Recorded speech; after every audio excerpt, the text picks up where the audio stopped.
റിയാദിൽ villa apartment വാടകകൾ കുത്തനെ ഉയരുന്നത് കുറഞ്ഞു. സൗദി റിയൽ എസ്റ്റേറ്റ് സ്റ്റോക്ക് എക്സ്ചേഞ്ചിന്റെ കണക്ക് പ്രകാരം ശരാശരി 40% വരെയാണ് ഇടിവ്. സൗദി ഭരണകൂടത്തിന്റെ പ്രത്യേക പദ്ധതികൾക്ക് പിന്നാലെയാണ് നിരക്കിടിവ്. വൻകിട കമ്പനികളുടെ വരവും ജോലി തേടി കൂടുതൽ പേർ അയൽ രാജ്യങ്ങളിൽ നിന്നും ചേക്കേറുകയും ചെയ്തതോടെയാണ് റിയാദിൽ വാടക നിരക്ക് കൂടാൻ തുടങ്ങിയത്.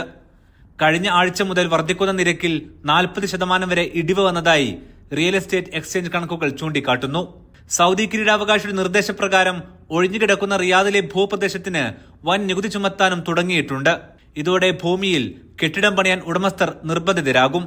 ഇതും വരും മാസങ്ങളിൽ വാടക വർധന തടയാൻ സഹായിക്കുമെന്നാണ് ഭരണകൂടത്തിന്റെ പ്രതീക്ഷ. മലയാളി പ്രവാസികൾ താമസിച്ചിരുന്ന പ്രതിവർഷം 12,000 റിയാൽ എന്ന കുറഞ്ഞ നിരക്കിലുള്ള കെട്ടിടങ്ങൾക്ക് 5,000 മുതൽ 7,000 റിയാൽ വരെയാണ് വർദ്ധിച്ചത്. ഇടത്തരം കെട്ടിടങ്ങൾക്ക് നിരക്ക് 15 നിന്നും 22 മുകളിലേക്ക് എത്തി.